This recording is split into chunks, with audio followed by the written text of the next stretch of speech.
Question number first, निम्नलिखित में से कौन सा भौतिक परिवर्तन नहीं है? तो ये जो एलपीजी का जो दहन होता है वो भौतिक परिवर्तन नहीं होता है। ठीक है, इसका करेक्ट आंसर ये हो जाएगा। इसमें आप जितने भी मोस्ट ऑब्जेक्टिव क्वेश्चन होंगे उनको पढ़ेंगे, इनको रिवाइज करिए। जब आपके सभी चैप्टरों को मैं पढ़ा दूंगा देन उसके बाद मैं मोस्ट इंपॉर्टेंट क्वेश्चन जो आपके पेपर में है उनकी रिवीजन करवाऊंगा। ठीक है, तो शुरुआत करते हैं सेकंड क्वेश्चन से। जिन अभिक्रिया में ऊष्मा का अवशोषण होता है उन्हें क्या कहते हैं? ठीक है, तो इसको बोलते हैं ऊष्मा शोषी अभिक्रिया। ठीक है, तो इसका करेक्ट आंसर ये हो जाएगा आपका 7। ठीक है, अगला क्वेश्चन देखें, निम्नलिखित में से कौन सी एक रासायनिक अभिक्रिया नहीं है? तो इसमें बर्फ का जो पिघलना होता है वो रासायनिक अभिक्रिया के अंतर्गत नहीं आता। ठीक ना।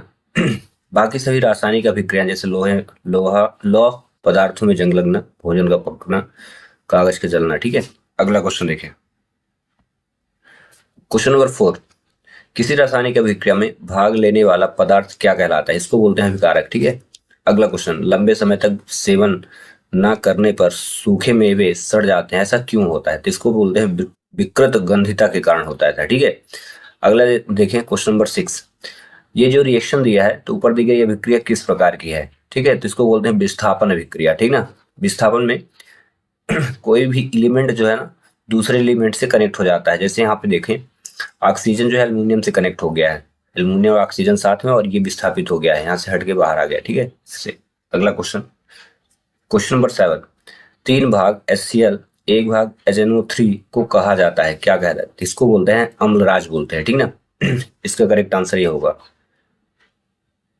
अगला देखिए क्वेश्चन नंबर 8, कैल्शियम ऑक्साइड के जल के साथ अभिक्रिया किस प्रकार होती है? तो इसको बोलते हैं ऊष्माक्षेपी अभिक्रिया। क्वेश्चन नंबर 9, यदि मैग्नीशियम रिबन को वायु में दहन किया जाए तो चमकदार श्वेत लौ उत्पन्न हो जाती है। ठीक है, एवं श्वेत चूर्ण में परिवर्तित हो जाता है। तो यह चूर्ण रासायनिक रूप से है, मतलब क्या है? तो इसको बोलते हैं मैग्नीशियम ऑक्साइड बोलते हैं। ठीक है, ऑप्शन नंबर 1। अब आते हैं हम लोग फिल इन द ब्लैंक्स में। क्वेश्चन नंबर फर्स्ट, वे अभिक्रियाएं जिनमें ऊष्मा निकलती है किस प्रकार की अभिक्रिया कहलाती है? इसको बोलते हैं ऊष्मा क्षेपी अभिक्रिया। यहाँ पे लिखना था ऊष्मा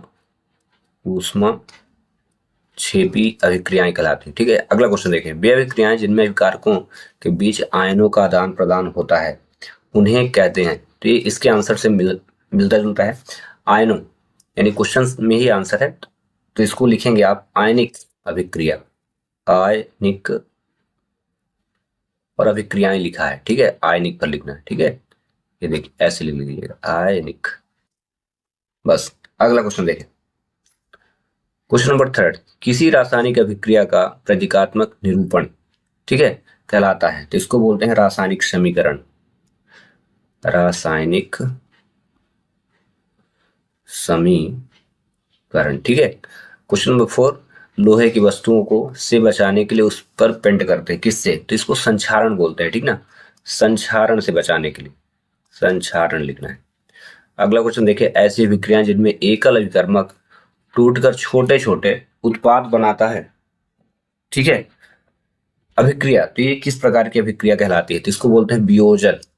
क्या बोलते हैं? वियोजन अभिक्रिया। देन क्वेश्चन नंबर 6, लौह चूर्ण पर तनु हाइड्रोक्लोरिक अम्ल डालने से हाइड्रोजन गैस एवं बनता है, मतलब हाइड्रोजन के साथ साथ और क्या बनता है? तो FeCl2 बनता है, FeCl और 2। ठीक ना, अगला question, Fe2O3 + 2Al belongs to A aluminium, Al2O3 + 2Fe, यह का उदाहरण है, किसका उदाहरण? तो इसका एग्जाम्पल आप इससे पहले पढ़े हैं ना ऑब्जेक्टिव पर। इसको बोलते हैं विस्थापन अभिक्रिया का। किसका? विस्थापन अभिक्रिया का लिख दीजिएगा, अभिक्रिया। अगला क्वेश्चन नंबर 8, आलू के चिप्स निर्माता चिप्स की थैली में ऑक्सीजन हटाकर गैस भरी जाती है। ऑक्सीजन को हटाकर कौन सी गैस भरी जाती है इसमें? ठीक ना, तो यहाँ लिख दीजिएगा N2 यानी नाइट्रोजन गैस भरी जाती है। अगला क्वेश्चन, दीवारों पर सफेदी करने के 2-3 दिन बाद दीवारों पर चमक आ जाती है, ऐसा क्यों होता है? ऐसा के निर्माण के कारण होता है। ठीक है, मतलब किसके निर्माण के कारण होता है? तो ये कैल्शियम कार्बोनेट के कारण होता है, CaCO3 लिखिएगा, CaCO3। ठीक है, Ca और फिर CO3। अगला क्वेश्चन, क्वेश्चन नंबर 10, अवक्षेपण अभिक्रिया से लवण प्राप्त होते हैं, मतलब किस प्रकार के? तो अघुलनशील लवण। ठीक है, अघुलन अघुलन अघुलनशील, ऐसे लवण जो घुलते ही नहीं है। ठीक है, अगला क्वेश्चन देखें। क्वेश्चन नंबर 11, मैग्नीशियम वायर को जलाने पर बनता है, क्या बनता है? इसको बोल दें मैग्नीशियम ऑक्साइड बनता है, Mg और O है कैपिटल में। ठीक है, अगला क्वेश्चन, सोडियम को पानी पर डालने पर जिंक की क्रिया H2SO4 के साथ करने पर गैस निकलती, किस प्रकार की गैस? तो हाइड्रोजन गैस निकलती, ठीक ना, H2। किसी रासायनिक अभिक्रिया का प्रतीकात्मक निरूपण या संकेत के रूप में लिखना, ठीक है, कहलाता है, इसको बोलते हैं समीकरण। ठीक है, क्या कहलाता है? समीकरण कहते हैं। अगला क्वेश्चन, किसी पदार्थ टन के विलयन का उपयोग सफेदी करने के लिए होता है और पदार्थ यक्स का नाम व सूत्र होगा तथा यक्स क्रिया जल से करने पर, ठीक है, जल से करने पर कैल्शियम ऑक्साइड CaO या CaOH का होल ट्वाइस 2, ठीक है, ये प्राप्त होगा। अगला क्वेश्चन, क्वेश्चन नंबर 15, एक भूरे रंग का चमकदार तत्व यक्स को वायु की उपस्थिति में गर्म करने पर वह काले रंग का हो जाता है, तत्व यक्स उस काले रंग के यौगिक का नाम क्या होगा? तो इसको बोलेंगे कापर, Cu, या फिर कापर ऑक्साइड बोलेंगे, CuO। ठीक है, और इस प्रकार से सभी 15 question objective, most objective fill in the blanks जो थे वो हो जाएंगे। अब हम आते हैं एक वाक्य के क्वेश्चन अब करेंगे। पहला क्वेश्चन, उस गैस का नाम क्या है जो पॉप ध्वनि से जल्दी है? तो हाइड्रोजन। ठीक है, अगला, हाइड्रोजन का योग ऑक्सीजन का हास क्या कहलाता है? तो इसको अपचयन अभिक्रिया कहते हैं। ठीक है, सॉरी। अगला क्वेश्चन, देर समय तक सिल्वर क्लोराइड को सूर्य के प्रकाश में रखने पर वह काला क्यों पड़ जाता है? तो ये सिल्वर क्लोराइड के उपचयन हो जाने के कारण होता है, ठीक है, या ऑक्सीकरण हो जाने के कारण होता है। अगला क्वेश्चन देखिए, क्वेश्चन नंबर 4, द्विविस्थापन अभिक्रिया का एक उदाहरण। तो ये सही है, AgCl + NaNO3 belongs to NaCl AgNO3। अब इसके अलावा भी एग्जाम्पल लिख सकते हो, कोई जरूरी नहीं सिक्योरिट है, ठीक ना, आप बुक से लिख सकते हो अगर मिल जाए तो। उस गैस का नाम लिखिए जो पॉप ध्वनि से जलती है, वो माचिस की तीली से भड़कता है, तो उसको हाइड्रोजन गैस कहते हैं। ठीक है, H2, या आप हिंदी से लिख सकते हैं हाइड्रोजन गैस। क्वेश्चन नंबर 6, किस कारण से लंबे समय तक सेवन न करने पर सूखे मेवे सड़ जाते हैं? तो ये विकृत गंधता के कारण।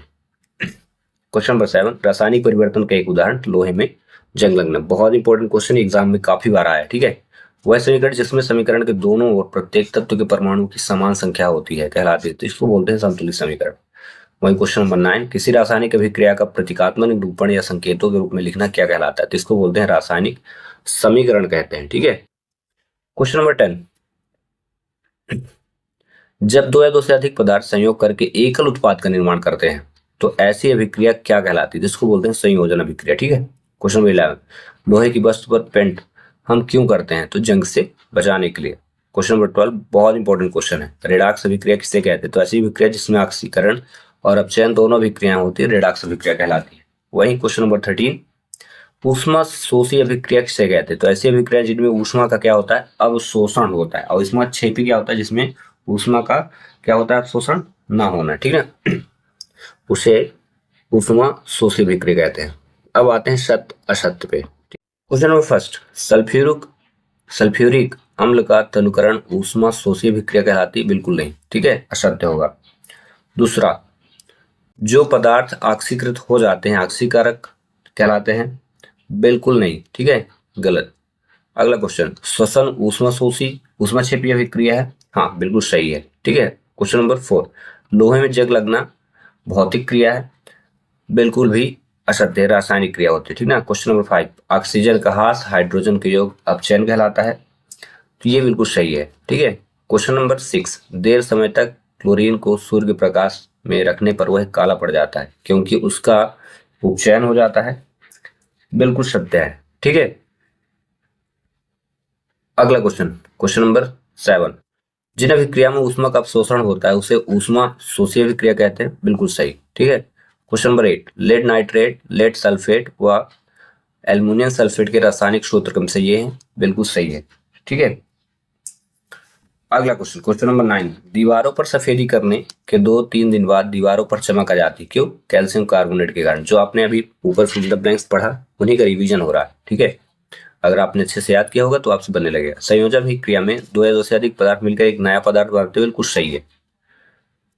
11, जिन अभिक्रिया में उत्पाद के साथ ऊष्मा का भी उत्सर्जन होता है, ऊष्मा क्षेपीय अभिक्रिया, बिल्कुल करेक्ट। क्वेश्चन नंबर 12, जब कोई एक तत्व दूसरे तत्व के को उसके यौगिक से विस्थापित कर देता है तो उसे विस्थापन अभिक्रिया कहते हैं, बिल्कुल सही है। क्वेश्चन नंबर 13, ऑक्सीजन का योग और हाइड्रोजन का ह्रास, ये इंपॉर्टेंट क्वेश्चन है, बहुत ज्यादा इंपॉर्टेंट, इसको आप जरूर रट के जाना, ठीक है। क्वेश्चन नंबर 7 को फिर से रिवीजन कर लेना, बहुत इंपॉर्टेंट है। क्वेश्चन नंबर 10, जिन अभिक्रियाओं में गोला लगा रहा हूं इनको आपको ज्यादा से ज्यादा बार पढ़ना है, ठीक है। क्वेश्चन नंबर 4, क्वेश्चन नंबर 3, ठीक है, फर्स्ट और सेकंड, ठीक है। क्वेश्चन नंबर 13, ऑक्सीजन का योग और हाइड्रोजन का ह्रास ऑक्सीकरण या उपचयन कहलाता है, बिल्कुल करेक्ट है। और क्वेश्चन नंबर 14, नम वायु की उपस्थिति में धातुओं को का धीरे धीरे नष्ट होना संक्षारण कहलाता है, बहुत इंपॉर्टेंट क्वेश्चन, बिल्कुल एक करेक्ट है, ठीक है। तीन क्वेश्चन जिनमें मैंने गोला लगाया इनको ज्यादा से ज्यादा और आपको पढ़ना है। अब आते हैं मैच द कॉलम में, ऊष्मा के द्वारा अपघटन, ठीक है, क्या कहलाएगा? तो इसको बोलते हैं ये ऊष्मीय अपघटन, ठीक है ना। पहला अब ये हिस्सा होना चाहिए, ठीक है। क्वेश्चन पहला।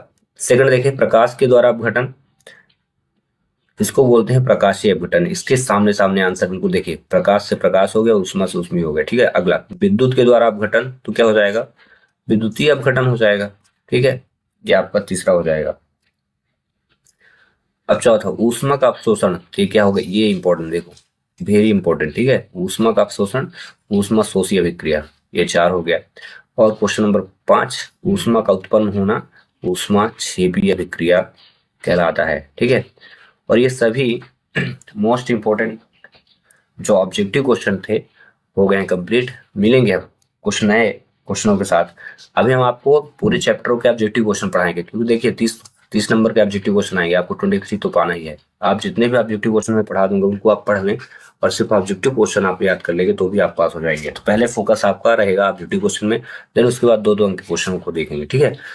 चलिए मिलते हैं नेक्स्ट वीडियो में, थैंक्स फॉर वॉचिंग।